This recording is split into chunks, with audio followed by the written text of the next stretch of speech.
Hi guys, welcome to what will hopefully be the first of a new series of videos called Recommended Reading. Today we're going to take a look at Joe Putnam Evans' ArmaLite AR-10, the world's finest battle rifle, published by Collector Grade in 2016. It is by far the most authoritative book on the AR-10 currently available. Vic and I have used it extensively in our coverage of the AR-10 so far. So what we'll do is we'll have a quick look through the book, look at the various sections, what's included, and you can get an idea of what the book's like. Okay, so let's have a look inside.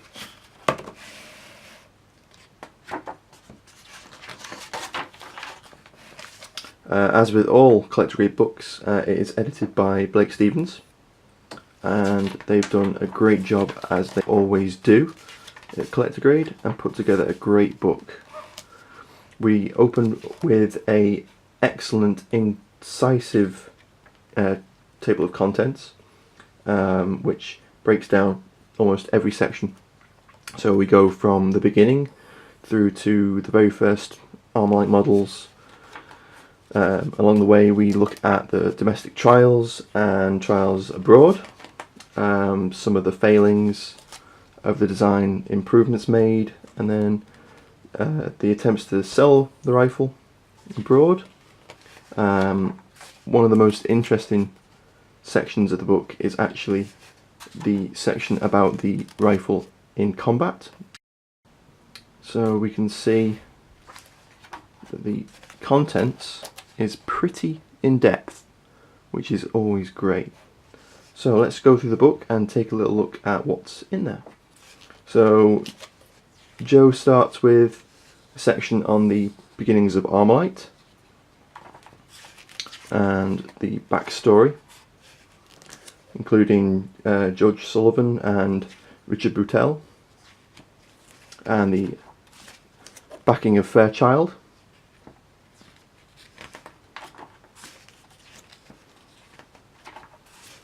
Then we take a look at some of the earliest Stoner prototypes,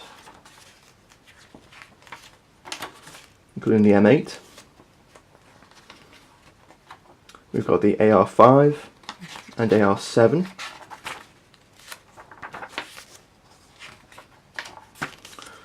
The Model X01, the first AR-10.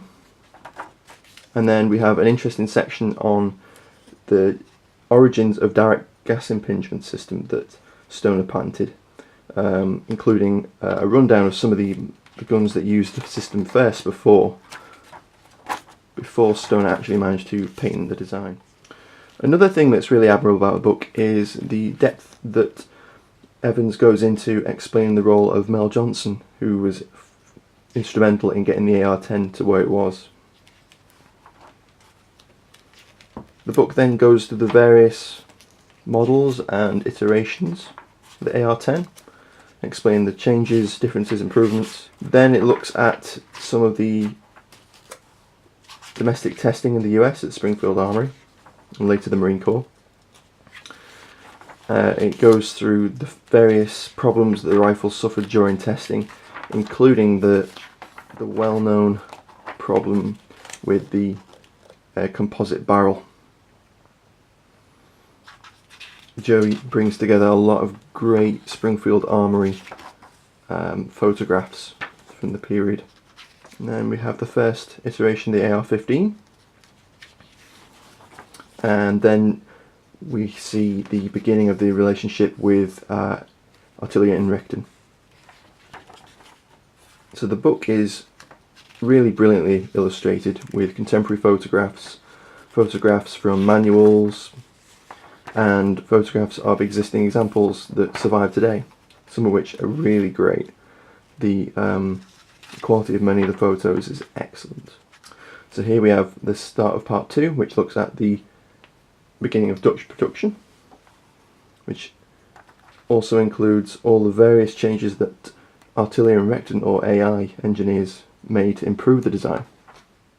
There's a little section on the German Bundeswehr trials, known as the G4 to the Germans. Obviously the FAL and the SETME were also contenders in that trial, with the G3 winning out eventually. Then we go through various tests with other nations, including Italy, Spain, Switzerland, and the Sudan, who purchased a number of them. Some great photos of the Guatemalan AR-10.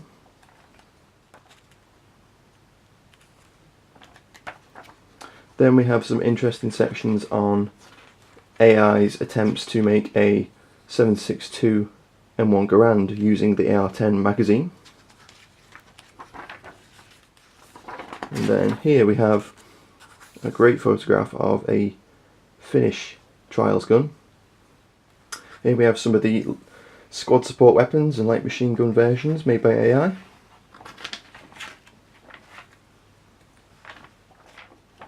And then we have an important section on the AR-10 in combat, including the Sudan and Portuguese use with the Portuguese paras, as well as Cuban use. Some great photographs from the field.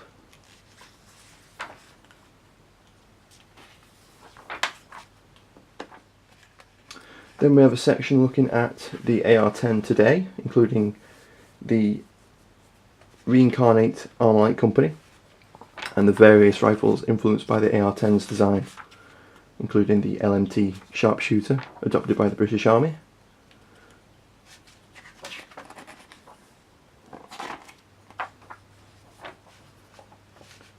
Evans also covers some of the rifles that follow the AR-10, including the ArmaLite AR-16 and the rifle that it became, the AR-18 chambered in 5.56. The book concludes with a really handy bibliography which goes into a lot of depth about the available resources on the AR-10 and relating articles and unpublished material, and then a really helpful index which goes into a great deal of depth on the various sections.